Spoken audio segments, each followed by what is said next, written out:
vous êtes en direct de Kinshasa. Bonsoir à tous, mesdames et messieurs. Bienvenue à ce plateau spécial, justement un plateau spécial consacré à une question très importante. C'est une question qui concerne surtout les jeunes et aussi l'évolution de la République démocratique du Congo. Est-ce les jeunes doivent toujours dépendre de politique pour bien améliorer ou bien pour bien faire les choses? Parce que ils sont trop utilisés, que ce soit dans des partis politiques, on le voit, c'est eux qui sont en premier rang. Nous allons débattre. Ils sont en premier temps les défenseurs de droits de jeunes et en même temps, ils luttent aussi pour cette jeunesse. Je commence avec ma gauche, M. Seth Kikoudi. Vous êtes ex-candidat à la présidence en 2018 et aussi un opérateur économique. Bonsoir. Bonsoir. Bernard Kayumba, vous êtes député national et président du parti Paneco. Bonsoir. Bonsoir. Alors, c'est avec eux deux que nous allons débattre sur cette question très importante de la jeunesse congolaise. On commence avec vous, M. Seth Kikouni. D'abord, de l'entrée de G, depuis l'indépendance jusqu'à aujourd'hui, quelle place vous pouvez placer la jeunesse congolaise? Merci et bonsoir à tout le monde. Merci pour l'invitation. Je pense que la jeunesse en République démocratique du Congo occupe une place centrale, s'il faut partir de 1960. Pour la bonne et simple raison que les gens qui se sont battus pour l'indépendance étaient des jeunes. Lumumba a commencé, je crois, à l'âge de 29 ans pour devenir Premier ministre à 35 et puis il est mort à l'âge de 36 ans. Il était plus jeune que nous aujourd'hui. Tous ses compagnons, tous ceux-là qui étaient à côté de lui, qui ont formé le gouvernement avec lui, étaient des jeunes comme nous. Mobutu, qui lui a succédé, qui a pris le pouvoir en 1965 jusqu'en 1997, était jeune, il avait 36 ans quand il a accédé à la magistrature suprême. Étienne Tshisekedi, qui est devenu une grande figure de notre politique, qui est décédé il y a quelques années, était jeune en 1960. Il était ministre de l'Intérieur, il a occupé plusieurs autres postes. Donc la République démocratique du Congo a été créée par les jeunes, a été fondée par les jeunes. Ce sont ces jeunes-là qui sont devenus des vieux. Donc tous les vieux d'aujourd'hui étaient des jeunes d'hier. D'une certaine manière, ils ont fait ce qu'ils pouvaient faire et nous avons les résultats que nous avons aujourd'hui. Donc pour répondre à votre question, je dirais que la jeunesse a toujours occupé une place centrale dans notre politique en République démocratique du Congo parce que le pays que nous avons est en réalité l'œuvre de jeunes, l'héritage nous légué par des gens qui étaient jeunes hier. Voilà. Alors Bernard Kemba, je pense que vous n'allez pas dire le contraire de ce que pense M. Seth Kikouni, et que la jeunesse a toujours eu une place parce qu'il vient justement de numérer Étienne Tshisekedi, les autres qui ont commencé la politique en tant que jeunes. Aujourd'hui, vous partagez l'idée que Seth Kikouni avance? Bien entendu, parce que depuis les temps, depuis même que notre pays a accédé à l'indépendance, et même dans les années 65, lorsque le président Mobutu a accédé au pouvoir, vous vous rendrez compte que tous ses conseillers et directeurs de cabinet étaient des jeunes gens en qui le président Mobutu avait placé sa confiance pour gérer la République. Nous pensons que sous-estimer aujourd'hui les jeunes, c'est taper de côté. Mais aussi, les jeunes doivent aussi ils doivent avoir l'estime en soi. J'ai constaté que bon nombre de jeunes se sous-estiment et ne pensent pas qu'ils peuvent accéder à des fonctions politiques et pourtant ils ont les qualifications, l'expérience vient en le faisant. Aujourd'hui, nous avons un Premier ministre jeune. Personne ne pouvait se rendre compte que le président Fachi pouvait nommer un Premier ministre qui a moins de 50 ans. Aujourd'hui, c'est une chance pour nous qui sommes jeunes, donc nous pouvons encore rêver davantage que demain, après-demain, c'est possible aussi dans ce pays de rêver d'avoir un président de la République moins de 50 ans, qui à nous jeunes d'être sérieux dans ce que nous faisons et surtout faire pression aux dirigeants pour le développement. Alors, Seth Kikoudi, vous avez tenté à postuler aux élections 2020, de 2018 que s'engager comme jeune, parce que vous étiez parmi le seul jeune qui était là. Mais une question très importante, on dirait que cette jeunesse est trop utilisée par vous, le politique. C'est-à-dire vous qui êtes comme politicien, vous pratiquez ça comme mode de vie. Mais on vous accuse parce que vous voyez dans un parti politique, vous allez trouver la Ligue de jeunes. Mais on ne retrouve pas la Ligue de vieux. Les autres penseraient, c'est une façon de manipuler la jeunesse. D'entrée de jeu, je dirais que ne peut être manipulé que celui qui accepte de se soumettre. C'est un point important. Vous savez, le vrai problème, bon, il y a deux problèmes. Je commence par le premier. Je pense qu'il est temps pour nous, les jeunes, d'abord, de nous questionner nous-mêmes. J'ai essayé d'expliquer l'historique. Je n'ai même pas parlé de Joseph Kabila, qui a aussi pris le pouvoir à l'âge de 29 ans. Il était même plus jeune que les Lumumba. Nous n'avons jamais pris le temps de nous questionner. On se place toujours en position de victime, on se victimise trop, pendant que nous étions là quand ce pays a été fondé. Aujourd'hui, nous continuons à nous victimiser et on continue à se dire, comme vous l'avez si bien dit, que nous sommes utilisés, mais nous nous plaçons nous-mêmes dans cette situation-là. Pourquoi? À cause de la situation économique. Le pays, la condition économique, la situation matérielle du pays ne permet pas aux jeunes d'être autonomes, d'avoir leurs propres moyens pour pouvoir ne fût-ce que vivre une vie digne. C'est pour cela qu'il faut être derrière le... Ce qui fait qu'ils deviennent, voilà, ils deviennent tout à fait dépendants des politiques, des vieux qui ont beaucoup plus de moyens. Et ces vieux-là, bien sûr, quand ils vous donnent l'argent, ils les font avec une certaine contrepartie. Ah oui. On vous demande de faire des choses que vous n'êtes pas supposé faire. Et lorsque vous prenez l'argent comme votre maître, comme la seule chose qui domine votre vie, d'une certaine manière, vous acceptez de faire ce que ces gens-là vous demandent de faire. Ah ouais. Donc il y a d'un côté la situation économique du pays qui ne permet pas aux jeunes d'être autonomes.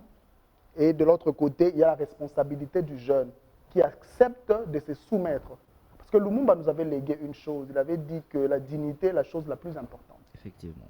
Parfois, on peut choisir la voie de la dignité et s'opposer, résister à toutes ces tentations que l'argent peut amener.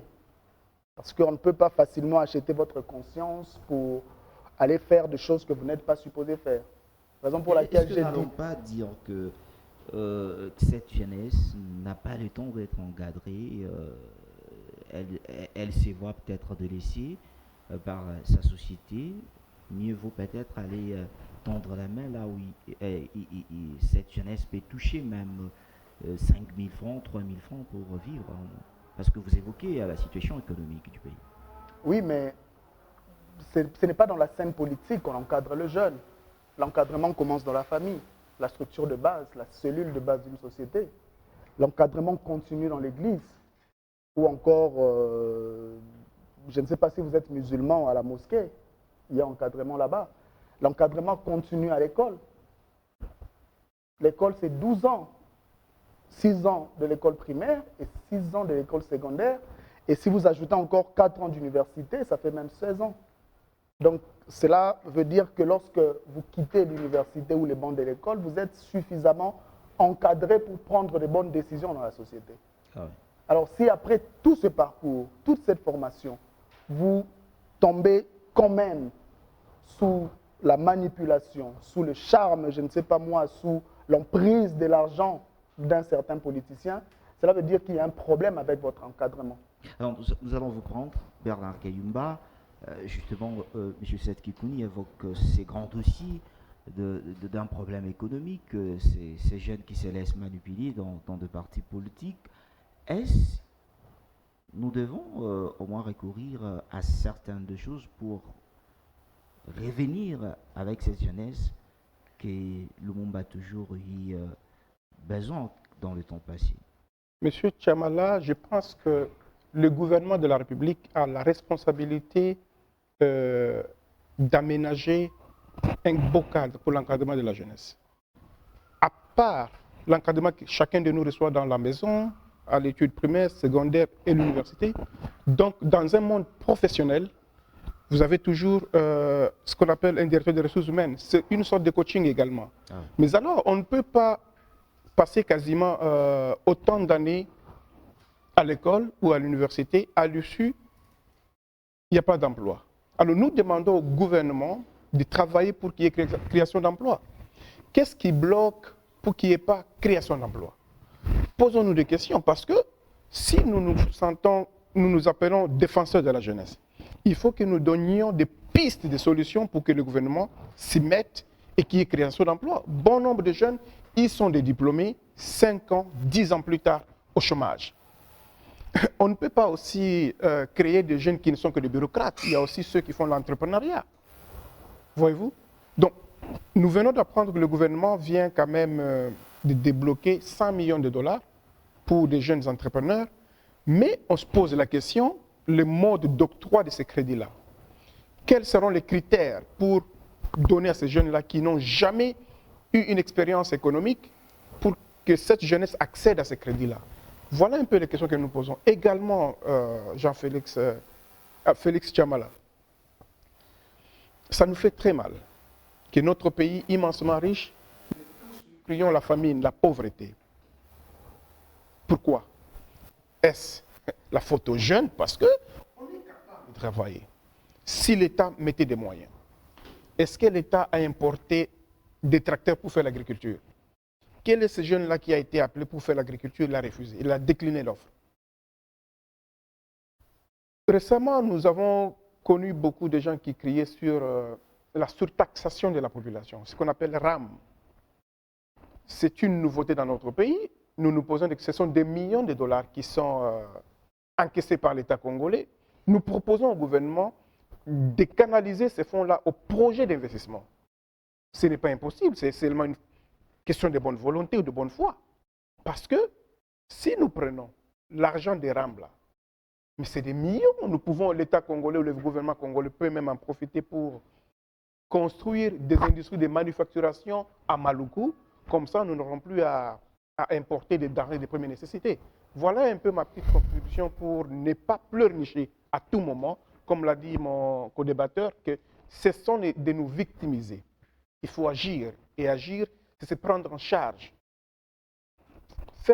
Proposer un cahier de charges que le gouvernement doit scrupuleusement respecter. Mais si nous croisons les bras, nous attendons que l'État fasse pour nous, eh bien nous allons attendre pour très longtemps. Alors, nous allons maintenant parler sous l'ère Tshisekedi, peut-être on évite un peu le passé. Je sais que avec ce que nous sommes en train de voir aujourd'hui dans le pays de tension, M. Félix Tshisekedi qui était avec l'FCC, qui se sont séparés aujourd'hui avec l'Union sacrée. La jeunesse espère toujours, parce qu'aujourd'hui on parle déjà, nous sommes en train de partir vers la 3e année, des élections qui s'approchent, des fois on doute sur certaines des questions qu'on se pose sur ça. Est-ce la jeunesse doit toujours fixer son regard vers la politique, parce qu'on dit nous tous nous vivons aujourd'hui avec la politique, ne doit-on pas créer une autre façon, l'entrepreneuriat aussi certaines des choses, pour un peu élever la jeunesse dans la politique? Vous avez posé une question importante et je crois que c'est ce qui va constituer peut-être le point de divergence entre moi et l'honorable Kayumba. Vous savez, notre pays, depuis 1960, depuis que nous avons accédé à l'indépendance, a toujours choisi les raccourcis. Et le pouvoir, le régime Félix Tshisekedi ne déroge pas à la règle. D'ailleurs, sur le plan idéologique, tous les partis qui ont dirigé la République démocratique du Congo de 1960 à aujourd'hui sont des partis qui se réclament socialistes, donc de gauche. Ah ouais. C'était facile de choisir le socialisme en 1960. Pourquoi? Parce que choisir le socialisme voulait en même temps dire s'opposer aux colons qui faisaient recours à un capitalisme un peu dur, ce qu'on appelait l'exploitation de l'homme par l'homme. Donc, nous avons choisi le socialisme qui était en vogue dans presque tous les pays colonisés. Nous avons adhéré à cela. Lumumba était socialiste, malheureusement, il n'a pas vécu assez longtemps pour mettre en pratique ses idées. Mobutu, qui était l'un de ses élèves, l'un de ses disciples, lui a succédé, mais le mouvement populaire de la Révolution était aussi un mouvement socialiste. Après Mobutu, il y a eu Laurent Désiré Kabila, qui n'a pas hésité à se définir comme communiste. Et avec sa politique de CPP, des cantines populaires, c'était vraiment le communisme par excellence. Et Joseph Kabila arrive, il crée son PPRD, qui est un parti de gauche.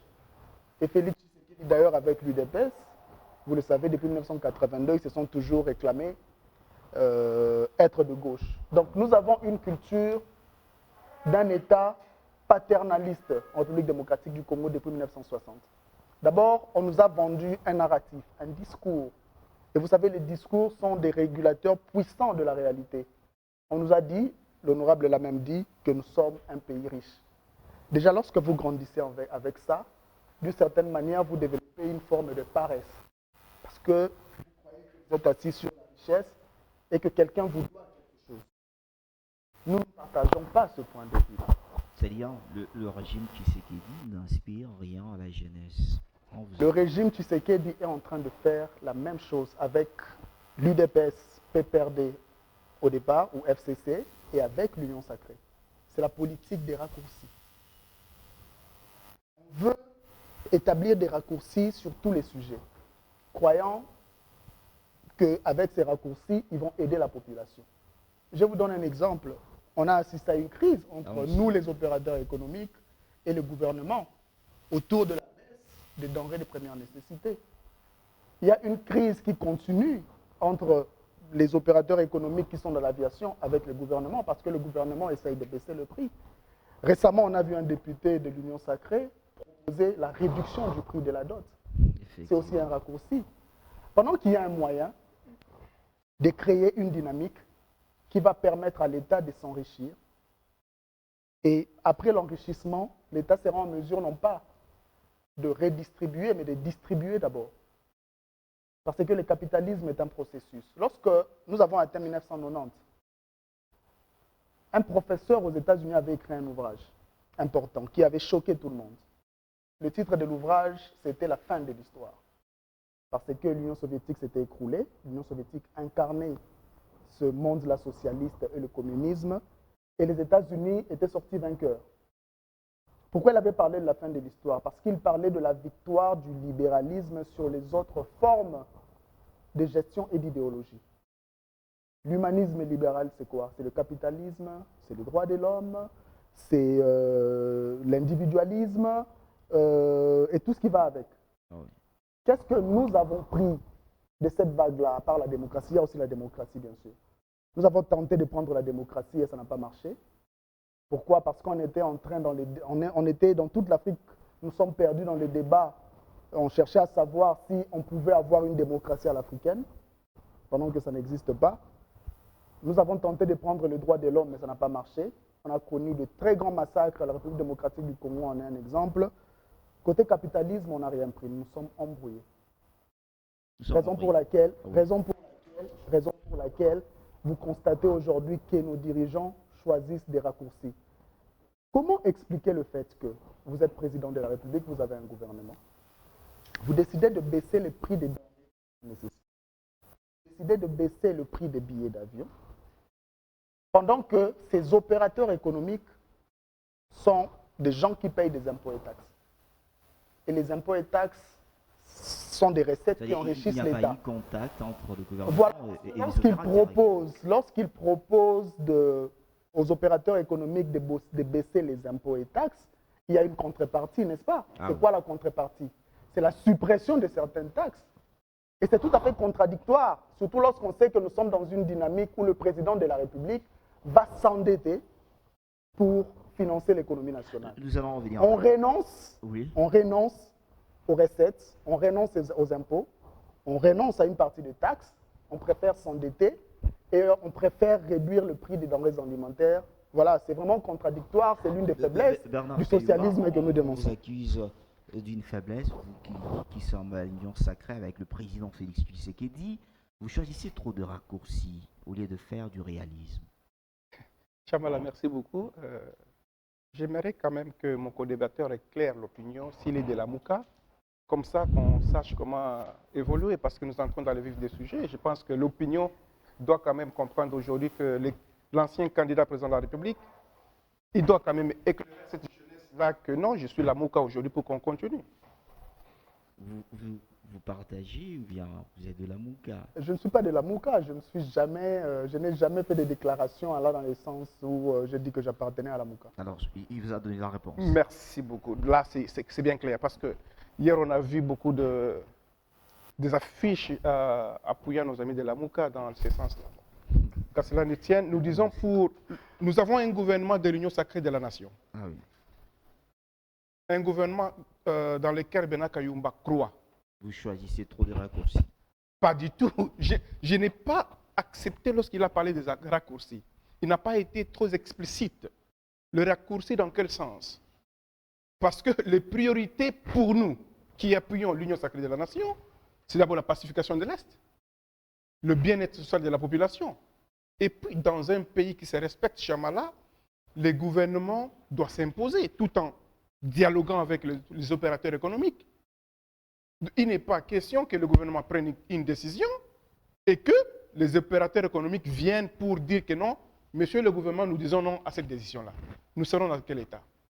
Vous en souviendrez avec moi qu'en 2017 ou 2016, lorsque, au niveau du Parlement, nous avions eu, les anciens députés ont eu à voter pour le code minier.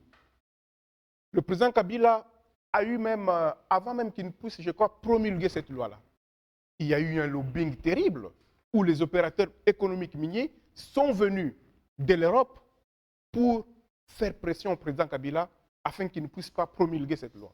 Une loi qui aujourd'hui avantage la République démocratique du Congo dans la mobilisation des recettes.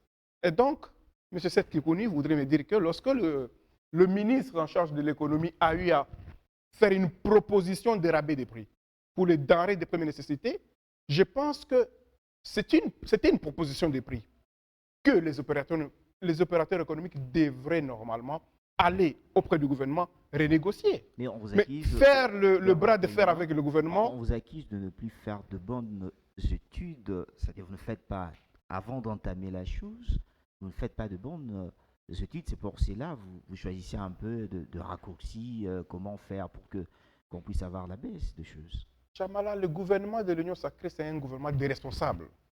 Et quand on dit responsable, ce sont des gens qui réfléchissent en amont avant de prendre des décisions. Et donc, je ne suis pas membre du gouvernement, je suis député national de Lukunga. Et donc, nous qui avons pour mission de contrôler le gouvernement, jusque-là, nous attendons l'exécution de la décision prise par le ministre de l'économie. Parce que nous avons aussi compris que les opérateurs économiques sont contre les rabais de prix. Mais vous allez aussi comprendre que la République démocratique du Congo est l'un des pays où les billets d'avion coûtent énormément cher. Lorsque le gouvernement prend la décision de rabattre, dont les opérateurs économiques sont contre, et pourtant, c'est pour que le commun des mortels puisse quand même le gouvernement allège les prix pour que le commun des mortels se retrouve un peu. Le pouvoir d'achat étant très faible pour le Congolais, et donc je pense que d'une manière progressive, le gouvernement est en train d'aider la population. Le gouvernement est en train d'aider la population, ce que dit Bernard Kayumba. Vous partagez l'idée Je me pose la question de savoir comment est-ce que le gouvernement essaye d'aider la population en baissant le prix. Aujourd'hui, il s'agit...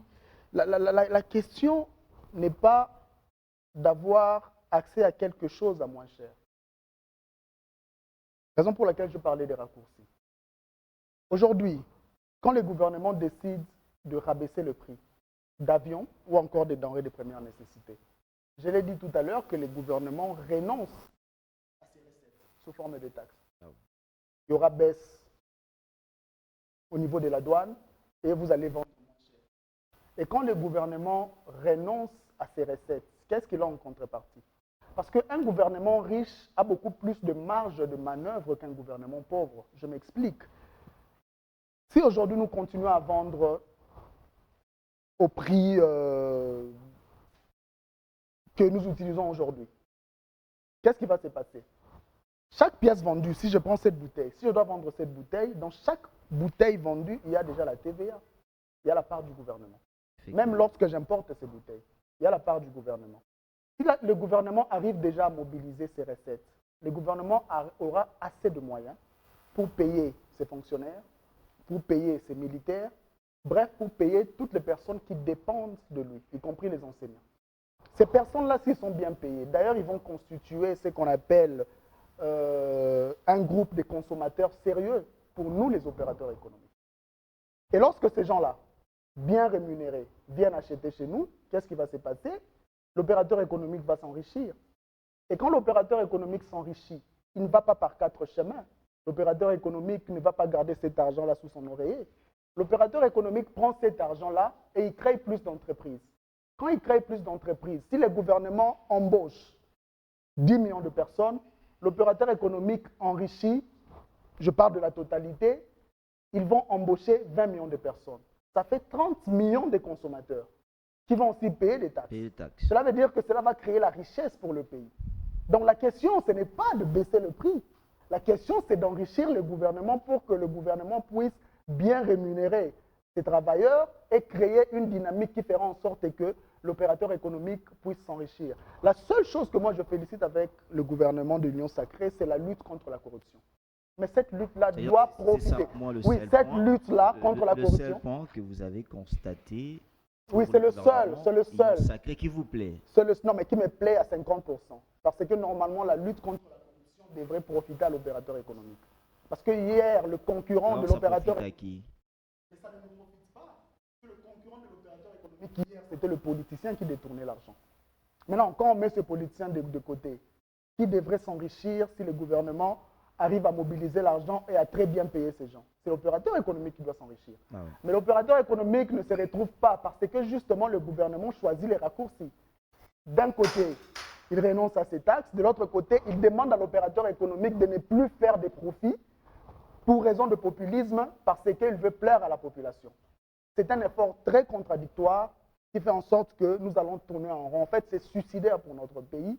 C'est ce que je ne comprends pas. Peut-être l'honorable aura plus d'explications à nous donner. Sinon, de mon point de vue, en tant qu'acteur politique et en cette façon de faire contradictoire, raison pour laquelle je l'ai qualifié de raccourci.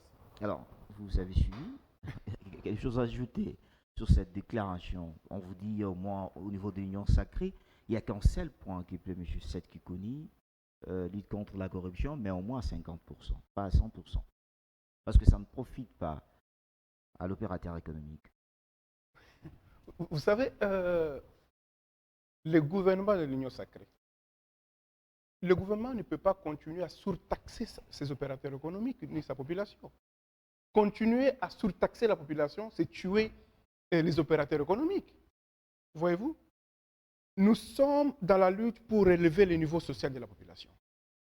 Donc pour M. Seth Kikouni, une bonne flambée de prix avantageait les opérateurs économiques qu'ils sont, au détriment de la population. Donc lorsque le gouvernement de l'Union sacrée prend une décision de rabattre le prix, qui en est premièrement bénéficiaire? C'est la population. Vous avez vu comment... Vous accusez M. Seth Kikouni, ils sont moins contents quand on n'arrive pas à revoir de prix parce que ça leur profite, les économistes. Lorsque M. Kikouni s'est plaint du rabais des prix, oui. Est-ce qu'il est pour la population ou bien pour la rentabilité des opérateurs économiques? Voilà un peu les questions que nous devons nous poser. Parce que, franchement, avec la Covid qui a terrassé la population, les PME ferment, il n'y a plus de ventes. Et donc, la moindre des choses serait quand même que le gouvernement rabatte le prix et que ceux-là qui souffrent, parce que je vous dis que la population souffre énormément, raison pour laquelle j'en profite pour faire un plaidoyer au gouvernement afin que le gouvernement lève les mesures de couvre-feu. Il y a beaucoup de mamans qui scolarisent leurs enfants grâce à leur opération économique de bar ou restaurant, mais qui, depuis quasiment bientôt 2 ans, ils ont fermé. Et c'est une famine d'une manière globale. Donc, nous demandons au gouvernement, de la même manière que la population respecte les gestes barrières, de la même manière que la malaria a toujours tué la population plus que la Covid. Alors, je pense qu'on va un peu fermer cette parenthèse. On part d'abord de ce qui est essentiel, M. Setkoukouni, parce que tous en parlement politique. Aujourd'hui, il y a une question très importante, une question qui risque de faire perdre les Congolais de vie. La présidence de la Commission électorale nationale indépendante. Avec tout ce qui se passe, deux confessions religieuses n'ont pas eu de consensus, mais entre eux, elles s'accusent. Une question, qui est derrière toutes ces accusations entre confessions religieuses eux-mêmes? Bon, avant de répondre à la question liée à la CENI et aux confessions religieuses, j'aimerais un peu revenir en arrière par rapport à la contribution de l'honorable. Je crois que notre point de divergence principal, c'est le fait que l'honorable Kayumba pense qu'il faut distribuer des poissons. Moi, je pense qu'il faut apprendre aux Congolais à pêcher. Je suis aussi pour la population, mais pas pour la facilité. Parce que moi, je pense en termes de long terme.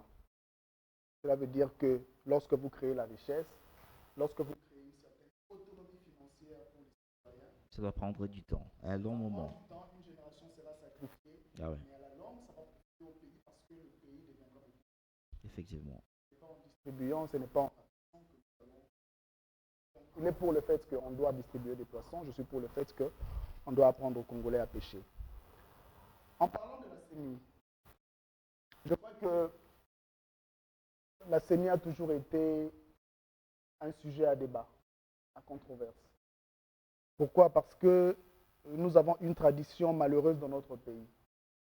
La personne qui est au pouvoir cherche toujours à maintenir le pouvoir par voie de fraude en recette. Qu'est-ce que vous voulez dire par là? Ça signifie en 2006, il y a eu fraude. Ça signifie c'est en qui? Allons-y. Nous sommes tous d'accord, Ah n'est-ce ouais. pas? En 2011, il y a eu fraude. Nous sommes tous d'accord là-dessus. En 2018, il y a eu fraude et manque de transparence. On le sait aussi. On assimile la fraude au manque de transparence parce que la CENI n'a pas suivi la procédure. La loi dit qu'il faut publier les résultats bureau de vote par bureau de vote, ils ne l'ont pas fait. Alors l'opacité crée toujours de suspicions. Et aujourd'hui, on peut conclure que voilà, il y a eu fraude parce que les gens ont eu peur de faire preuve de transparence dont on avait besoin. Et c'est là la vérité. Alors nous sommes décidés, nous sommes dit, nous acteurs politiques qui ne sommes pas dans l'union sacrée, encore moins dans le gouvernement. Nous nous sommes dit, nous avons juré, nous avons décidé qu'en 2023, nous n'allons pas autoriser que ce qui s'est passé en 2018 puisse se reproduire. Mais ça se passe aujourd'hui avec tous les temps que les confessions religieuses sont en train de prendre. Vous ne voyez pas, on risquerait de ne plus y avoir des élections en 2023. C'est toujours possible d'avoir des élections en 2023. Avec tout ce qui se passe aujourd'hui. Bien sûr, parce que tout ce que nous avançons comme argument sont simplement que des prétextes pour faire peur à l'opinion publique. Nous savons tous comment les élections s'organisent et nous savons tous que nous sommes encore dans le délai. Mais le plus important aujourd'hui pour nous, c'est d'avoir un bon président de la CENI, quelqu'un qui sera réellement indépendant et autonome, des pesanteurs politiques qui sont présents. Parce qu'aujourd'hui, qu'est-ce que vous voulez attendre par l'indépendance? Parce que tout le président des commissions électorales nationales indépendantes, depuis qu'on avait Malungo, Murunda et Nanga, on les accuse toujours d'être manipulés. C'est partant de toutes ces expériences que nous ne voulons plus retourner en arrière. Et nous sommes déterminés parce qu'on ne veut pas avoir un président de la CENI qui a des affinités avec le président en place, avec le pouvoir en place. Parce qu'aujourd'hui, il y a des accusations graves autour de ce régime. C'est vrai que nous sommes à la télé, je n'aimerais pas avancer ces accusations, mais c'est quand même grave. Et ça se divulgue, et ça circule, et ça crée des tensions politiques et sociales. Au mot de l'Église catholique et des CC, que c'est lui qu'on a eu au moins à voter par les autres six confessions religieuses est proche du chef de l'État. Voilà. Nous sommes convaincus que M. Kadima, qui a été proposé par les 6 autres confessions religieuses, minoritaires d'ailleurs, sont Comment vous allez parler minoritaire? Et proche. Elles étaient à 6, cette Kikuni. Elles étaient à 6. Non, mais quand on parle de minorité ou majorité, parfois on ne voit pas seulement le nombre, on voit aussi l'influence. Est-ce que vous comprenez? Mais au niveau des élections? Non, revenons d'abord au concept minorité-majorité. Allons-y. Il y a le nombre et puis il y a l'influence. En ce qui concerne l'Église catholique et l'Église protestante, ils ont le deux. Ils ont eux le nombre et l'influence.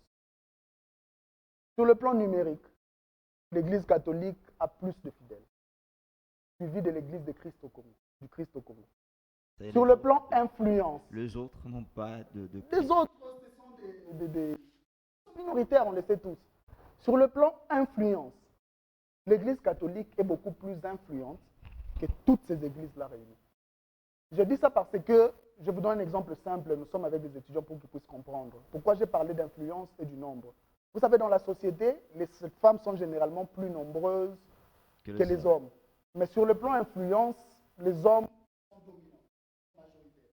Et sur le plan numérique, les femmes sont majoritaires. Donc, il faut faire la part des choses. Et dans le contexte de la CNI, l'Église catholique a les deux, et le nombre et l'influence. On ne peut pas dans ces contextes, on ne peut pas dans ces contextes se passer de la voix et des revendications de l'Église catholique et de l'Église du Christ au Congo. Alors, on ne peut pas se dépasser des revendications de l'Église catholique et c'est ce que dit M. Setkikouni, Bernard Kayumba, avec ce qui se passe aujourd'hui. Est-ce qu'au niveau de l'union sacrée, ça vous plaît? Monsieur Félix Chiamala, c'est une bonne question.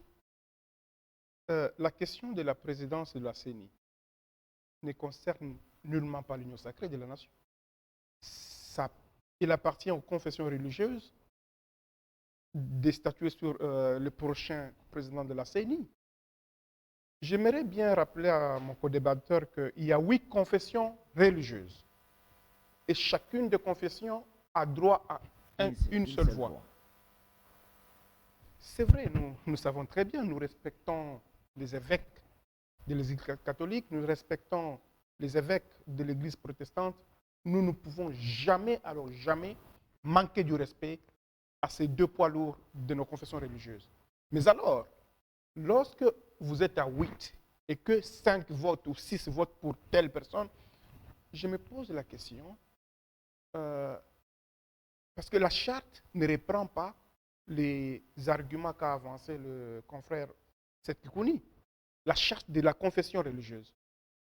C'est dit clairement que l'Église catholique a droit à une voix, le protestant une voix, comico, le musulman une voix. Et donc, je pense que nous devons arriver à mettre les intérêts égoïstes de côté. C'est-à-dire, les catholiques et le CC sont égoïstes. Non, je n'ai pas dit ça. J'ai dit, nous devons, nous Congolais, nous les Congolais, en général mettre nos intérêts égoïstes de côté et privilégier la cohésion nationale. Parce que cette question est en train de diviser la classe politique. Au préalable, lorsque nos amis de confession religieuse, même la société civile, ils ont voulu à ce que la CENI ne soit pas politisée. L'Assemblée nationale a tranché pour qu'il y ait 50% de politiques, 50% de non-politiques. Et j'appuie cela. Parce que vous ne pouvez pas élire ou faire nommer des dirigeants de la CENI qui vont gérer des matières purement politiques sans être politiques. Voyez-vous? C'est-à-dire, quand on parle de l'indépendance, qu'on puisse avoir des gens de la société civile, ça complique un peu parce que la CENI est purement politique, il faut avoir de politique. Nous devons comprendre que et les membres du bureau de la CENI et ceux-là qui sont dans la politique active, tous sont des êtres humains. C'est juste l'appellation qui les différencie. Donc, je comprends que c'est un faux fouillant dire que nous voulons dépolitiser le bureau de la CENI. Et pourtant, nous avons connu le pasteur Ngoï Mulunda qui n'était pas politique, nous avons vu ce qu'il a fait. Donc, nous disons, dès lors que les décisions qui sont prises par le bureau de la CENI jouent sur l'avenir politique de tous les députés nationaux et des sénateurs, il y a lieu de faire le juste milieu. De faire juste milieu, M. Setkikouni, on a suivi la déclaration de l'ensemble pour la République qui refuse d'envahir leurs membres au sein de la CENI. Même chose avec la FCC, même chose avec la MOUCA. est-ce que vous pensez la manière de faire les choses aujourd'hui avec tout ce qui se passe, ils ne veulent pas envoyer, mais au moins ils invitent les acteurs qui vont participer au sein des élections de revenir autour d'une table et poser la meilleure des questions et faire avancer les choses. Je n'ai pas très bien saisi votre question. Je Si vous dis pouvez la si reformuler. la MOCA, Ensemble pour la République et la FCC ne veulent pas envoyer le membre au sein du bureau de la CENI, Ok. ils invitent au moins celui qui est au pouvoir aujourd'hui d'inviter les acteurs qui vont participer aux élections autour d'une table. Bien sûr, parce que vous savez, le mot clé en politique aujourd'hui dans notre pays, lorsqu'il s'agit de la CENI et des autres questions, des autres enjeux importants, c'est le mot consensus. Pour éviter qu'il y ait crise après, il faut qu'on puisse tomber d'accord sur le principe, sur ce que nous voulons faire. Je crois que c'est ce que Ensemble pour la République, c'est que la MOCA essaye de dire s'il faut réinterpréter leur déclaration. Donc nous avons besoin d'un consensus autour de ces sujets. Parce qu'aujourd'hui, si nous n'avons pas consensus, c'est que l'Union sacrée ne voit pas, c'est que le président ne voit pas, et peut-être c'est que l'UDPS ne voit pas, et que l'Église catholique et l'Église protestante sont en réalité en train de faire à l'Union sacrée une faveur. Parce qu'au-delà de l'Église, là où l'Église va échouer, mais c'est la rue qui va entrer en jeu. Et quand la rue entre en jeu, les choses ne seront plus les mêmes. Raison pour laquelle je pense que la voie choisie par l'Église catholique pour trouver ces consensus, c'est une voie pacifique, c'est une voie importante, c'est une voie qui va nous permettre d'aller de l'avant. Et vaut mieux trouver ces consensus-là autour des confessions religieuses que redescendre dans la rue et revivre ce que nous avons vécu en 2016-2017 et qui nous a coûté de vaillants jeunes comme Rosimu Kendi et Thérèse Kahaga. Ok, on va un peu interroger. Oui, Bernard Oui, Kalima. j'allais intervenir parce que nous connaissons déjà au jour d'aujourd'hui 20 ans de retard, 20 mois de retard pour l'organisation des élections en 2023. Et nous continuons à nous poser des questions si réellement ceux-là qui bloquent la machine pour l'installation d'un bureau veulent vraiment des élections en 2023. Qui bloque? On ne sait pas, parce que nous voulons bien qu'il y ait un bureau de la CENI et que nous nous mettions au travail pour les élections en 2023. Donc, nous, de l'Union sacrée, nous voulons des élections en 2023, mais la population doit voir qu'il y a des gens qui bloquent la machine pour qu'il n'y ait pas d'élection. Et donc, nous sommes Maboko Pembe pour l'organisation des élections. Ah oui. Voyez vous-même comment nous voulons la paix dans notre pays. Parce que sans la paix, personne ne va gérer ce pays. Et le pays sera ingérable. Avec tout Raison pour laquelle oui. nous disons ceci.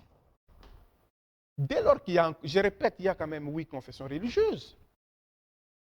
Il y a eu dépôt des PV au niveau du bureau de l'Assemblée nationale. Donc, dans un bref délai, je pense que la commission paritaire va devoir statuer sur les différents PV qui ont été soumis par les différentes composantes politiques. Mais alors, pour nos amis d'ensemble, qui sont d'ailleurs membres de l'Union sacrée de la nation, qui ne veulent pas désigner leur candidat au niveau de la CENI, moi je dis c'est vouloir une chose et son contraire. Comment ça? Ils veulent des élections en 2023. Ils veulent au moins que vous puissiez retourner autour d'une table et en discuter pour qu'on puisse savoir. Discuter de quoi? Vous avez eu à changer, vous, député national, vous avez eu au moins modifié la loi Lutundu, là, pas comme il a à présenter ça. Félix Chamala, nous sommes la représentation nationale. Donc c'est nous qui avons le mandat de représenter tous nos compatriotes ici. Dès lors qu'il y a des choses qui se font au niveau de l'Assemblée nationale, ça engage le peuple. Parce que nous avons mandat. Voyez-vous, c'est différent des opposants. Un opposant qui n'a pas un mandat électif, il n'a pas un bilan à présenter. C'est différent. C'est la raison pour laquelle nous disons, nous avons besoin des élections dans notre pays. Nous sommes déjà au mois d'août 2021. Bientôt là, c'est mi-août. Je vous informe que le 12 août 2021, c'est les élections législatives et présidentielles en Zambie. Pourquoi pas chez nous ici? Pourquoi pas chez Pourquoi nous ne pouvons pas nous entendre? Pourquoi nous ne pouvons pas mettre tout ce qui dérange de côté et dire que le Congo nous appartient? Nous n'avons qu'un seul pays, qu'une seule nation. Alors, vous allez suivre. Et nous n'avons qu'un seul père de la nation, Félix Vous Antoine allez suivre, Tshisekedi. on commence, on prend 3 questions de ce côté et vous allez citer les noms de la personne que vous adressez la question et je pense qu'elle va vous répondre. On commence avec. Merci. Ma question s'adresse à M. Seth Kikouni, qui a évoqué la notion de la notoriété ou de l'influence des confessions religieuses qui font partie des confessions chargées de nous sortir les dirigeants de la CENI. Sur cette question, M. Seth Kikouni, nous sommes tous sans ignorer que la CENI a la charge d'organiser des élections crédibles, transparentes et apaisées. Au regard de tout ce qui se passe en ce moment, ne voyez-vous pas que c'est la crédibilité d'abord de la CENI qui est attaquée? Et que voyez-vous en 2023 si on arrivait à organiser les élections? Est-ce qu'on n'aura pas des contestations qui pourront soulever des débats ou des désagréments dans les pays? Ok, merci. Je pense que vous retenez la question. On prend. Il y a une autre personne ici? Oui, donnez le micro. Merci beaucoup. Ma question s'adresse à l'honorable député. Honorable, vous avez estimé que l'Union sacrée, la plateforme dans laquelle vous appartenez, fait bien de chercher la baisse du prix d'avion, de chercher la baisse des produits de première nécessité. Au moment où le coût d'avion est calculé sur base de certains éléments, notamment le fait qu'il n'y ait pas d'infrastructures qui permettent le carburant des avions dans tous les aéroports. Le coût des produits de première nécessité, notamment les chinchards, tient compte de certains éléments, notamment le fait qu'il n'y ait pas d'infrastructure. Ici à Mandaka, j'ai un ami qui est là, il me dit que les poissons, par exemple, c'est presque gratuit, mais il n'y a pas de moyens pour les amener ici. Ne pensez-vous pas que c'est du raccourci dont M. Seth parle? Le fait de ne pas vouloir chercher d'abord, vous, qui constituez et qui représentez l'État, ne pas chercher à créer les infrastructures de base et obliger les opérateurs économiques à baisser les prix. Merci. Okay. Troisième question et on va laisser d'abord répondre. Ok, merci. Moi, c'est Martin. J'ai des petites questions. Une à l'endroit de M. Seth Kikouni et une autre question à l'endroit de l'honorable. M. Seth Kikouni, à vous entendre dire, vous essayez un peu de vous voiler la face quand vous dites que la jeunesse congolaise se laisse souvent manipuler, tout ça. Nous sommes dans un système où nos autorités, comme l'honorable, nous obligent à adhérer à certaines idées. Si nous ne le faisons pas, nous sommes souvent contraints par ce même système. Soit nous devons peut-être immigrer pour aller ailleurs. Vous êtes ici. C'est à vous de nous proposer comment allons-nous faire pour faire renverser ce paradigme de la défaite. On a beau se dire la jeunesse, c'est l'espoir des demain, ce discours, c'est un peu du flocon. Moi, j'aimerais que vous, intellectuels, touchiez un peu le fond. On sait qu'ici, en RDC, nous avons beaucoup de problèmes avec la jeunesse congolaise. Mais on ne pose pas vraiment les questions essentielles. L'État a échoué dans sa formation parce que ce que nous avons à l'université comme formation, ça ne nous permet même pas de trouver des solutions de nos problèmes en RDC. On n'arrive même pas parce que la connaissance scientifique à l'université que nous apprenons là-bas, ça ne permet même pas ici, dans la société, de trouver des solutions. Vous êtes intellectuel, vous avez étudié à l'étranger. Je vous suis beaucoup à la télévision. Proposez-nous des solutions, comment faire pour renverser ces paradigmes. Et une petite question à l'endroit de l'honorable. Honorable, on a l'impression qu'au-delà d'appliquer la politique de l'Autriche, comme vous le faites bien dans votre gouvernement et l'Union sacrée, vous êtes au pouvoir pour apporter des solutions. Mais 3 ans après, vous posez encore des questions, alors que les mêmes questions, hier, vous les posez quand vous étiez dans l'opposition. Mais au pouvoir, vous posez encore les mêmes questions. On se pose la question en 2023. Quel serait votre bilan? Des questions? Merci. On prend d'abord les 3 questions. Merci. Avant d'en finir.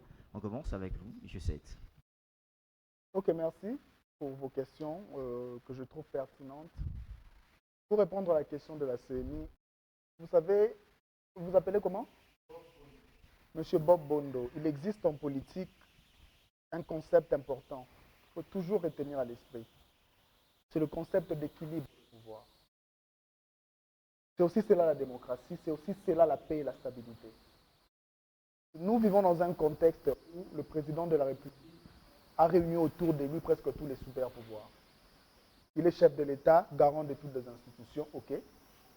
Il a, par un coup de force qui n'est pas très démocratique et très constitutionnel, renversé une majorité qui existait. Il a opéré un coup de force à la Cour constitutionnelle. Aujourd'hui, il a mis l'un de ses proches. Il a l'union sacrée. Aujourd'hui, quand on parle de la magistrature, ça veut dire que du pouvoir judiciaire censé être indépendant, il y a des allégations selon lesquelles tous ces gens-là sont proches du pouvoir.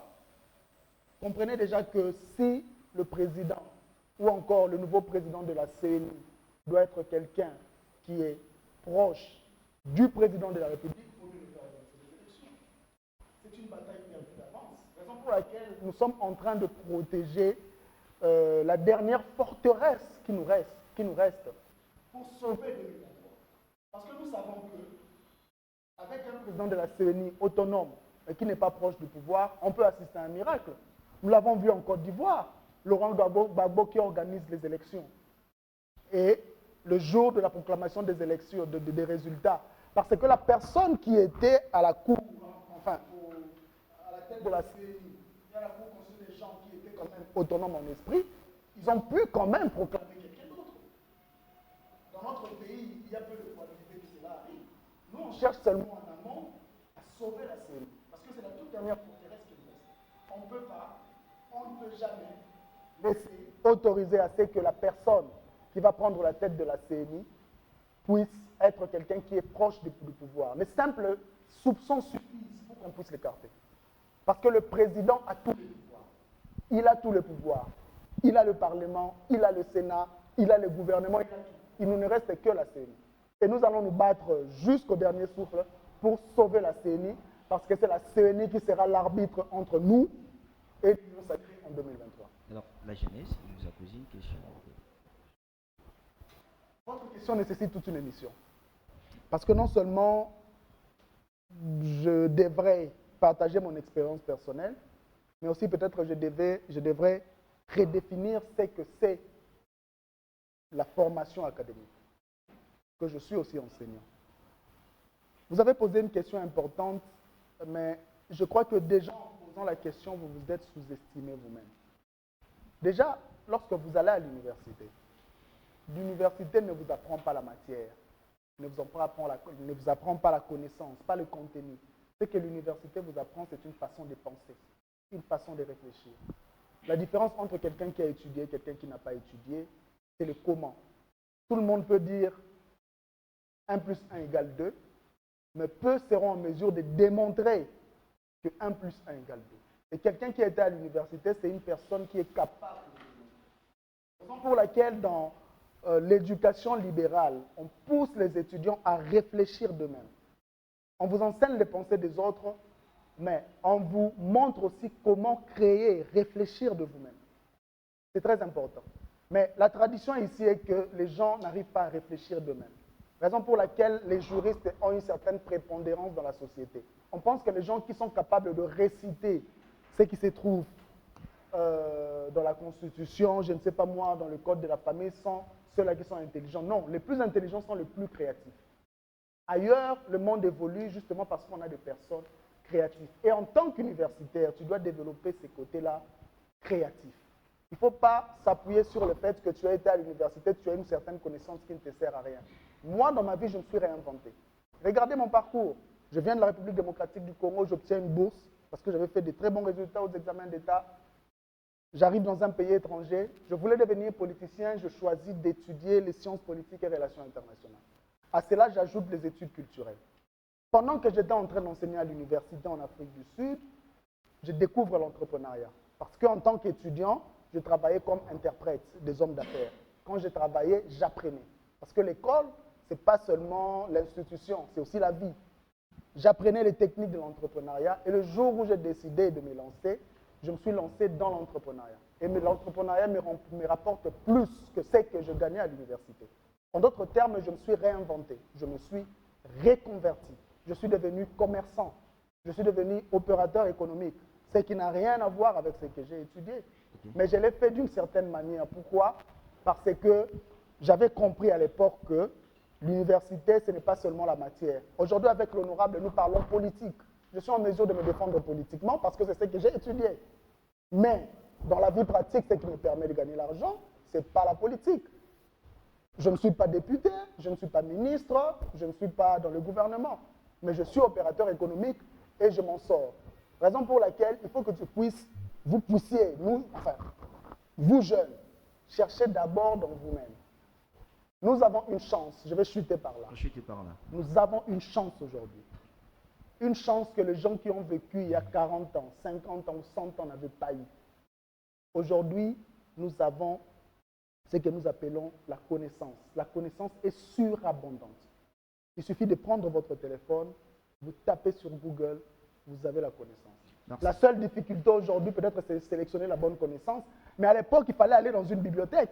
Il fallait se promener, il fallait poser des questions. Mais aujourd'hui, la connaissance est à portée de main. Et avec cette connaissance, vous pouvez tout faire. Je donne un exemple. Hier, j'étais avec mon collaborateur, je me suis fait examiner à l'hôpital. Un médecin, malheureusement, il a regardé mes résultats, il m'a prescrit un médicament. Mais en réalité, mes résultats n'étaient pas si mauvais que ça. Mais moi, j'avais ce réflexe-là. J'ai dit non, je vais regarder sur Google. Je regarde sur Google, il y a d'autres médecins qui disent que le résultat qu'il y avait sur mon rapport, c'était un résultat normal. Mais le médecin m'avait prescrit un médicament. Mais les médicaments viennent toujours avec des conséquences. Alors, j'ai eu le réflexe de consulter d'autres médecins qui me disent que voilà, mes résultats étaient normaux. Mais j'avais presque pris des médicaments. Mais grâce à l'Internet et à la connaissance, j'ai su éviter peut-être une catastrophe parce que tous les médicaments qui entrent dans le corps ont leurs conséquences.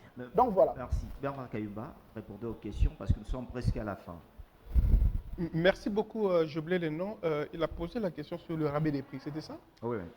Vous savez, je vais donner un exemple. Nos amis qui vivent à Goma, il n'y a pas une année, ils étaient en train de payer le prix des billets à l'air simple, à plus de $600. Aujourd'hui, ces mêmes amis-là, ils payent le billet à $240, à l'air simple. Donc, où est l'ongati, vraiment? Le social, ce n'est pas seulement le manger, c'est aussi alléger au commun des mortels la manière de vivre. Parce que, il n'y a même pas une année, le prix de l'avion de l'Afrique du Sud à Kinshasa était moins cher que le prix de l'avion de l'Afrique du Sud de Kinshasa à Lubumbashi. Et donc, je pense qu'à ce niveau-là, coup de chapeau au gouvernement de Warriors. Une autre chose. Je peux poser une question? Jusqu'à quand il y aura une mésentente entre les confessions religieuses pour qu'il y ait consensus? Et qui va cautionner, qui est en train de cautionner ce que je ne veux pas citer comme glissement? L'opinion doit nous dire plus parce que, je dis, c'est comme si nous voulons une chose et son contraire. Nous voulons des élections, mais nous ne voulons pas qu'il y ait des animateurs. Donc, nous pensons que l'opinion est en train de nous suivre. Nous qui voulons des élections, nous avons laissé la tâche aux confessions religieuses, qui chacune d'elles a droit à une seule voix. Et donc, nous pensons que ne pas s'entendre, si les hommes de Dieu ne s'entendent pas, combien plus forte les politiques. Donc, l'exemple doit normalement provenir des ecclésiastiques, pour que nous qui sommes dans la politique active, nous puissions aussi nous conformer. Voilà un peu. Alors, une autre question, on vous a posé ici à tant que... Est-ce que je peux poser une question? Permettez-moi de poser une question, comme ça il va répondre. Parce que ce qu'il a dit là, ça m'a quand même donné la chair de poule. Alors, Honorable, oui, une question. Bon, je redeviens étudiant. Hein? Honorable, que pensez-vous? Bon, ils sont là, hein? S'ils sont d'accord, ils diront qu'ils sont d'accord. Que pensez-vous que le peuple veut? Quitter Kinshasa par voiture, par train jusqu'à Goma, ou quitter Kinshasa par avion jusqu'à Goma? Qu'est-ce qu'il a fait? Monsieur Seth Kikouni, Rome n'a pas été construit en un seul jour. Nous y allons d'une manière progressive. Même Kabila, pendant 18 ans, il ne nous a pas fait toutes les routes. Donc, d'une manière progressive, on ne peut pas changer le pays avec un bâton magique comme ça, Tchamala. Donc, donnons une chance à ce gouvernement, parce qu'aujourd'hui, être pessimiste, ce n'est pas aimer le Congo. C'est pas aimer le Congo. Parce que je trouve que mon co-débatteur, Oui. il est trop pessimiste. On termine avec la dernière question ici, on arrête avec le mission. On commence d'abord avec... D'accord, merci beaucoup. vous vous présentez, mettez-vous debout et... D'accord, merci beaucoup. Je m'appelle Rifin Kalala. J'ai suivi religieusement les débats et c'est à un très haut niveau. Moi, j'avais une petite question à poser à M. Sef Kikouni. À l'entendre parler, on sent un démocrate. Mais lorsqu'il parle, vous sentez qu'il y a des petites violences, des règles démocratiques. D'abord, je commence par les points sur la CENI. Vous avez parlé quelque chose qui m'a beaucoup dérangé. Parce que qui dit démocratie, dit la loi de la majorité. Mais vous parlez dans le sens qu'il y a deux églises, des confessions religieuses qui sont influentes sur six autres. On n'arrive pas à comprendre. Ça nous dérange un peu. Et puis au début du débat, j'ai senti en vous quelqu'un qui avait l'amour de la jeunesse. Mais quand vous défendez les idées, je me suis un peu perdu. Donc pour vous, le prix, on doit laisser les prix élevés, que les opérateurs économiques aient plus d'argent, comme ça ils vont créer des travaux. Mais s'ils créent des travaux aux morts, parce que les gens sont en train de mourir de faim et d'autres choses, qui viendront travailler à ces entreprises? Okay, et puis, pour chuter, à la dernière réaction, l'honorable il pose une question, par quel canal il faut voyager? Moi, je me dis, nous sommes tous Congolais, mais il y a des gens qui mangent les foufous, il y a des gens qui mangent des choukwang, il y a des gens qui mangent des riz. Donc, ça veut dire que la personne doit choisir la voie qui lui permet de se déplacer. Merci. Il n'y a pas de choix, il n'y a pas de route, tu ne choisis pas. Oui, merci bien. Moi, c'est James Lazampoui. J'ai deux petites questions. Je commence par Monsieur Seth. Vous avez parlé de la dépendance quand on voit le président par rapport au président de la CENI. Vous dites qu'on ne veut pas un président qui a l'affinité avec le pouvoir. Mais je vais poser une question.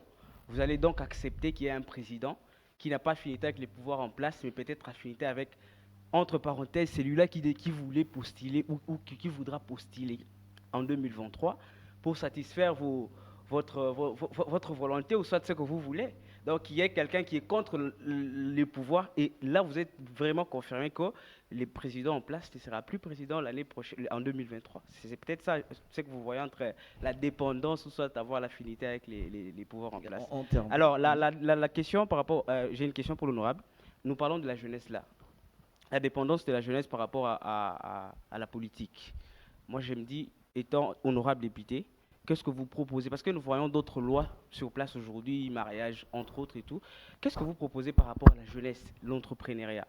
Il y a des jeunes, vous le savez bien, il y a des jeunes qui ont des projets. Moi, personnellement, je suis chargé de communication d'une association cinématographique. Nous avons des projets, nous gérons beaucoup de gens et parfois, nous n'avons pas encore eu de financement. Alors, vous étant honorable, qu'est-ce que vous proposez pour aider la jeunesse à accéder au crédit peut-être? Parce que vous comparez toujours aux émissions, vous parlez toujours de... Quand en Europe, peut-être les jeunes, on sait si on fait cela et tout, oui. Mais qu'est-ce qu'il y a comme, possibilité ou soit qu'est-ce qu'il y a comme critère par rapport à l'octroi des crédits pour créer l'emploi ou soit faire ceci, cela. Donc, c'est là ma question. On termine par ici. Mais la dame ne pose pas la question. Aucune femme n'a posé la question. Je vais partager avec la dame. Je vais partager. Merci beaucoup. Merci beaucoup. Moi, je ne peux pas paraphraser. J'irai directement au bit. Mais c'est ce que Kikouni. Qui est derrière vous? On a vécu des candidats ici comme Oscar Kachala. Et en 2018, M. Seth Kikouni est venu. Qui est derrière vous? Et l'honorable, lorsque vous parlez de la CENI, plutôt de confession religieuse, qui est président, qui est vice-président? Et dans l'Assemblée nationale, que sera, plutôt dans le PV en question, que sera le désignature du président et le vice-président? Je pense que vous êtes d'accord avec moi. Pour y revenir, parce qu'on ne peut pas aller dans la conséquence, mais nous oublions la cause. Je parle maintenant de la jeunesse. La jeunesse est-elle le principal historique du pays ou c'est un instrument manipulable pour les politiques ou nos politiciens congolais. Voilà, Ok, merci. Vous vous donnez, on termine avec la dame et on conclut par là. Ok, merci pour la parole. On m'appelle Kabea Daniel. Je m'adresse d'abord à l'honorable. Mais pourquoi toujours parler de la famine, tandis que l'environnement est malsain? Et j'ai remarqué un truc, dès que le mandat prend sa fin chez les honorables députés et tout, ils s'éveillent un peu pour alerter la jeunesse, faites ceci, faites cela. Mais pourquoi pas créer des entreprises à la place de... Vous êtes déjà là en face de M. Mbosso, vous pouvez lui dire que non, créer des entreprises de recyclage afin de rendre la ville propre. Mais vous ne les faites pas, vous parlez toujours de la famille. Le manger, comme on dit à Kin, Colien à Kin, c'est juste question de stratégie. C'est pas une difficulté, tout, mais la propriété, c'est pas question de stratégie, parce que c'est pas tout. Quand, par exemple, il y a quelqu'un qui jette un déchet, vous lui dites que tu jettes un déchet, il te dit « Grande Colombo Kati ». Donc, c'est à vous, les honorables, de parler, par exemple, dans votre structure, afin de créer des entreprises de recyclage, afin de parler toujours de la famine, la famine, la famine. Partout au monde, il y a de la famine, mais c'est pas partout au monde qu'il y a de la saleté. On est parmi le pays le plus salé, ça fait un peu mal au cœur. Et s'adressant à M. Seth, qu'est-ce que vous pensez? En 2023, par exemple, nous vous donnons la chance d'être élu président de la République. Qu'est-ce que vous auriez à donner à la jeunesse? Vous serez toujours du côté opérateur économique ou vous serez pour le peuple entier? Merci. Ok, merci. On commence avec vous. Quelques minutes, je vous donne juste 3 minutes. 3 minutes, vous répondez, on termine l'émission. Bon, il commence ou je commence? Vous commencez. Bon, tombons d'abord d'accord sur quelque chose. Je vais commencer avec la première question, mais très rapidement, ils vont quand même me rappeler juste la question, parce qu'il y a une question, donc je sera la même difficulté. Oui. Commençons avec la CNI et la loi de la majorité. Il n'y a pas qu'une seule définition de la démocratie. Historiquement parlant, la démocratie a connu plusieurs définitions. La démocratie a été définie d'abord comme la séparation des pouvoirs. Dans ces pays, en ces moments, il n'y a pas de séparation des pouvoirs. Même pour faire tomber Matata Pogno, le président convoque les parlementaires et les sénateurs pour donner des injonctions. Ce n'est pas la séparation des pouvoirs. Mais la démocratie, c'est aussi la séparation des pouvoirs. La démocratie, c'est le pouvoir du peuple par le peuple pour le peuple. C'est la définition que vous avez évoquée. Mais ça vient aussi avec une contradiction. Raison pour laquelle dans notre pays, nous avons ce qu'on appelle les grands électeurs. Rendez-vous compte que vous êtes là. Vous avez étudié, vous connaissez les enjeux. Mais est-ce que vous savez que votre voix vaut la voix d'un chèque qui n'a pas étudié, qui n'a pas été à l'école? Cela veut dire que l'honorable peut vous convaincre sur un sujet crucial, mais quelqu'un qui n'a pas étudié, qui ne connaît rien, il peut vendre sa voix pour $500. Mais puisqu'ils sont plus nombreux que nous, sa voix va aussi dominer ta voix, et c'est la personne que cette personne-là va voter qui va régner sur nous tous.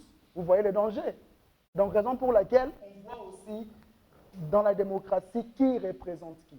La démocratie, dernière définition, c'est aussi la protection des minorités. Il ne faut jamais oublier ça. Raison pour laquelle la notion de discrimination positive existe en politique. On doit aussi protéger les minorités. Raison pour laquelle dans la Constitution, quand on parle de parité, on dit clairement qu'il faut réserver certains postes aux femmes. Parce qu'on sait que dans notre société, les femmes ne seront pas en mesure d'eux-mêmes d'arriver à avoir ces postes-là. Raison pour laquelle on demande aux partis politiques de réserver 50% des candidatures pour les femmes. Donc il faut toujours voir la démocratie comme non pas un sujet à une dimension, mais un sujet à plusieurs dimensions. Voilà. Deuxième question, c'était par rapport à... Non, après la CNI, vous avez parlé de denrées alimentaires, je crois.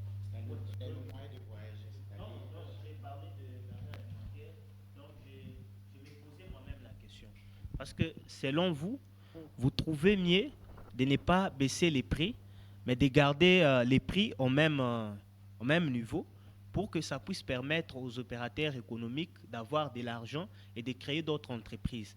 Mais là, moi, je me disais, les bénéficiaires la personne peut mourir de faim. Ok, oui. J'ai compris. Okay. Écoutez, moi, je suis en train de proposer une solution durable. Je vous montre la voie à suivre pour que nous puissions plus avoir ce problème-là. J'ai parlé de la tradition socialiste qui a consisté à donner gratuitement. Et aujourd'hui, nous sommes là où nous sommes. Pourtant, si on apprend aux gens à pêcher, si on apprend aux gens à gagner de l'argent, si on crée la richesse collective, il n'y aura plus de problème à la longue. Mais si on fait baisser, cela veut dire que non seulement on va appauvrir l'opérateur économique, mais on va aussi vous appauvrir. Vous savez, quand j'ai commencé l'entrepreneuriat, ça c'est une expérience personnelle qui peut aussi s'appliquer au niveau de l'État. Quand j'ai commencé l'entrepreneuriat, au début, je gagnais peu d'argent, mais je donnais à tout le monde. Quelqu'un vient, je donne 5 $, 10 $, 1 $. Mais j'ai compris que je n'évoluais pas.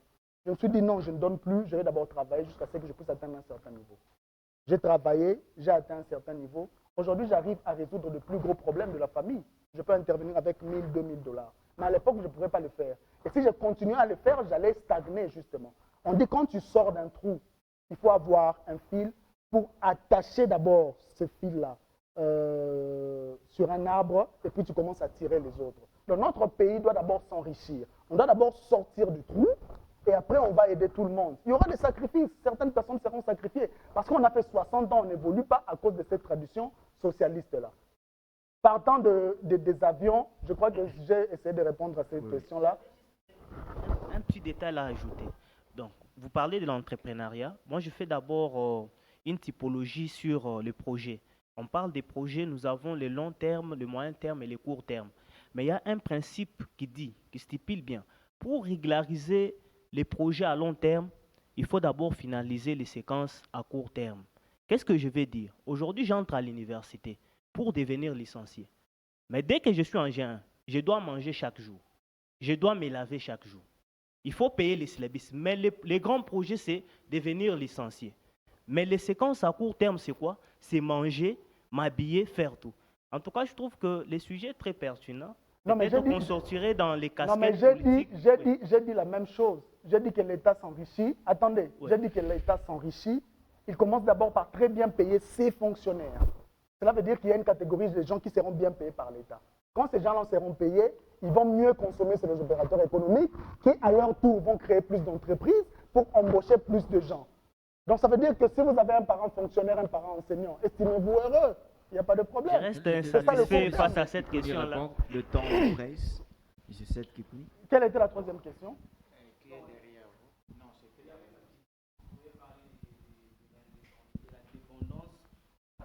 Vous n'êtes pas pour que, comme aujourd'hui, vous voyez le président de la CENI a un nom Louba, c'est un Moulouba. Déjà, par là, vous définissez qu'il a des affinités avec les pouvoirs en place. C'est là que vient ma question. Donc, pour vous, qui est une personne qui n'a pas d'affinité avec les présidents, c'est-à-dire qu'une personne peut-être pas Louba, mais qui aurait des affinités avec un candidat potentiel peut-être de 2023. C'est ça pour vous la dépendance ou soit Déjà, je ne suis pas dans le débat sur la tribu, parce que je crois que dans l'Union sacrée, il n'y a pas que les Louba. Il y a presque toutes les provinces. Il y en a beaucoup. Il y en a beaucoup, mais il n'y a pas que les Louba. Non, je dis il y a tous les... Voilà, il y a toutes les tribus, voilà. Donc, je ne suis pas dans ces débats-là. Quand on parle d'affinité, on parle vraiment du fait que politiquement parlant, le monsieur serait proche de l'UDPS. C'est de cela que nous parlons. Et nous préférons justement un arbitre qui... Parce que lorsque, je l'ai dit, le président Tshisekedi a beaucoup de pouvoir. Alors, si vous ajoutez une petite influence sur le président de la CENI, le tour est joué, on n'a même plus besoin des élections. Raison pour laquelle on a besoin d'une personne, au moins idéologiquement, qui ne sera pas proche du président. Ça va au moins nous soulager psychologiquement et ça nous permettra d'aller aux élections. On donne à Bernard Caïba. J'ai une question. Et on clôture l'émission. Je pense qu'on aura un autre plateau comme ça. Je pense que les gens ne doivent pas attribuer la désignation du président de la CENI au président Félix Antoine Tshisekedi. Lorsque les confessions religieuses se sont convenues de désigner quelqu'un, Fachi n'était pas là. Donc je trouve pas cohérent ou normal qu'on l'attribue l'acquaintance avec celui qui a été plébiscité par les confessions religieuses. D'ailleurs, le président Tshisekedi ne veut pas s'y mixer dans ça. Je gère mon parti politique, le PANECO, Parti du Nouvel Élan du Congo. Donc, je ne voudrais pas que quelqu'un aille s'y mixer à mon pouvoir. Donc, dire que la personne qui a été choisie par les confessions religieuses, ce sont les Kimbanguistes. Les Kimbanguistes sont du Congo central. Vous comprenez? Bien que nous partageons la même nation, le pays. Donc, je pense que dépassons les débats pour que le Congo gagne. Mon ami a posé la question de savoir, moi en tant que député national, qu'est-ce que je ferais pour... C'était encore pour... Des crédits. Des crédits aux jeunes entrepreneurs qui ont des projets bancables, bien sûr, qui profiteront, qui vont apporter aussi des taxes et impôts au pays, ça contribue à la richesse. Merci beaucoup pour la question. Il y a beaucoup de jeunes qui ont des projets, des fois, qui ne sont pas bacables. Il y a l'OPEC, l'Office de la promotion de petites et moyennes entreprises. Il faut toujours aller là-bas. Là-bas, on ne donne pas du crédit, mais ils orientent les jeunes entrepreneurs comment avoir un projet bancable. Mais aujourd'hui, il y a eu création du FOGEC, Fonds de garantie pour l'entrepreneuriat. C'est géré par le ministère des PME, petites et moyennes entreprises. C'est là qu'il faut aller se renseigner pour... Parce qu'ils ont allégé la manière d'octroi des crédits aux jeunes gens du Congo. Mais également le FPI, parce que nous avons reçu hier au niveau de l'Assemblée nationale, nous venions juste de voter une loi sur la TPI, donc taxe pour la promotion de l'industrie, qui va encore faciliter à ce que les nationaux puissent avoir accès facile au crédit du FPI. Parce que dans les années passées, on avait l'impression que le FPI ne donnait du crédit qu'aux opérateurs économiques expatriés, en négligeant les nationaux. Donc aujourd'hui, je pense qu'avec le nouveau dirigeant du FPI, il va falloir que les jeunes entrepreneurs approchent les élus que nous sommes. Dès lors que vous déposez vos projets, venez dans nos cabinets pour vous accompagner s'il y a blocage. Merci. Merci. Nous sommes presque à la fin. Vous allez au moins prendre 30 secondes pour clôturer l'émission. On commence avec vous, M. Seth Kikouni. Que doit espérer la population congolaise? Un bon avenir ou bien rester toujours sur le même? Je tiens d'abord à vous remercier pour avoir organisé ce débat. Je remercie aussi l'honorable Kayumba. Je crois que de tels débats sont importants pour notre démocratie. Au moins, nous avons deux visions, deux points de vue. Et les téléspectateurs ont pu, je suppose, tirer ou encore se décider l'un des points de vue avancés. Donc, la démocratie, c'est d'abord le débat. Ah oui. Ce que je peux dire, justement, est qu'ils puissent s'attendre de notre génération de telles initiatives, de tels débats, de tels chocs d'idées, au lieu de prendre des armes, au lieu de se lancer des pierres dans la rue, au lieu de prendre des machettes. Vaut mieux parler comme ça et trouver une conclusion sur ce que nous voulons pour le pays. Parce que nous deux, nous voulons tous la même chose, c'est l'émergence. Nous voulons tous aller à la gare centrale, sauf que moi je dis, prenons le boulevard Lumumba, qui est la plus grande route. Lui, il propose de prendre Willery, qui est la mauvaise route. Du moins, nous disons tous la même chose. Donc voilà un peu le but du débat et c'est ce que nous souhaitons, c'est ce que nous voulons, c'est ce qui va avancer notre pays. Et certainement, nous allons nous revoir pour aborder d'autres questions d'actualité. Merci, Bernard Kayumba, votre mot de la fin. Merci beaucoup, Félix Chamala, de l'opportunité de débattre avec l'ancien candidat président de la République. Aujourd'hui, je voudrais demander à l'ensemble de la population. Sans la cohésion nationale, il y aura division au sein de la société. Et nous pensons que le développement de notre pays doit être l'un des piliers de ce gouvernement. Et si la population n'ouvre pas les yeux, nous allons continuer à tergiverser. Et pourtant, nous sommes tous des vecteurs de développement. Nous voulons un développement intégral et non la division. Parce que la division va faire souffrir nos enfants et c'est nous qui allons perdre. Nous sommes jeunes qui avons eu la chance d'étudier à l'étranger. Et donc, nous pensons que réfléchir sur la bonne marche des institutions, c'est ça notre devoir pour que chacun de nous puissions contribuer au développement de notre pays. Merci à vous, Bernard Kayumba, d'accepter cette invitation au plateau spécial sur Amen Télévision. C'est moi qui vous remercie. Merci aussi à M. Seth Kikouni d'accepter notre invitation. Merci. Merci aussi à ceux qui nous ont accompagnés. On peut acclamer pour nos invités qui étaient là aujourd'hui. C'est par ici que nous mettons en point final à ce plateau spécial. Vous nous regardez partout dans le monde, c'est bien Amen Télévision. On se retrouve dans un autre plateau spécial et aussi ça sera la semaine prochaine. Merci et bonne suite de nos programmes.